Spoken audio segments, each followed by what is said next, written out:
বছরের শুরুতেই হাড় কাঁপানো শীত, যার প্রভাব পড়েছে জনজীবনে। আবহাওয়া অধিদপ্তর বলছে রাজধানী সহ সারা দেশে এমন অবস্থা থাকতে পারে আরও দিন তিনেক। শুধু তাই নয়, দেশের উত্তর পূর্বাঞ্চলে তীব্র থেকে মাঝারি ও অন্যান্য স্থানে মৃদু থেকে মাঝারি মাত্রার 2-3টা শৈত্যপ্রবাহেরও সম্ভাবনা আছে। মেহেদি মিরাজের ছবিতে শামীমা সুলতানার রিপোর্ট। ব্রেকফাস্ট, টিফিন কিংবা স্ন্যাক টাইমে মজাদার আয়োজন মানে অল টাইম ব্রেড। বয়সের কোটা ৭৬ পেরোলেও রুটি রুজির তাগিদে রাস্তার ধারে চা বিক্রি করেন দেলোয়ার হোসেন।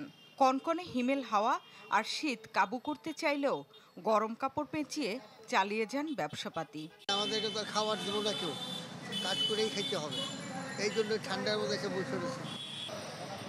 শ্রমজীবী মানুষের শীত মানেই কাঁথা কম্বল জড়িয়ে শুয়ে বসে থাকা নয়, পেটের দায়ে কাজে যেতেই হয়।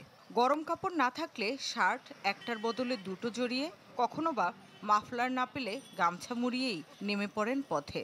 এই শীতে মনে করেন একরকম অলসতা আয়া পড়ে শরীরে, শুয়ে থাকলে আর উঠতে মন চায় না।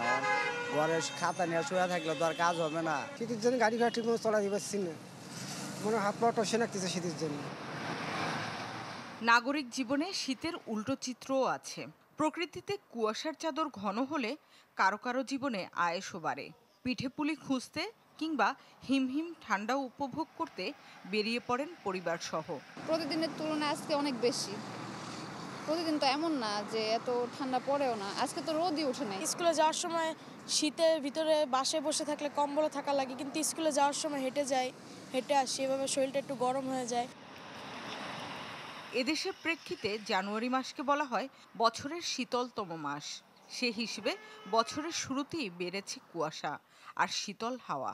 এই অবস্থা আরও দিন তিনেক থাকার কথা জানিয়েছে আবহাওয়া অধিদপ্তর। এখানেই শেষ নয়, পূর্বাভাস আছে এ মাসেই আরও কয়েকটি মৃদু থেকে মাঝারি কিংবা মাঝারি থেকে তীব্র শৈত্যপ্রবাহেরও।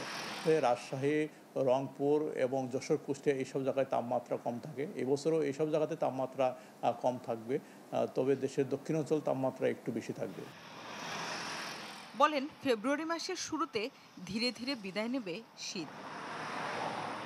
শামীমা সুলতানা, চ্যানেল 24, ঢাকা।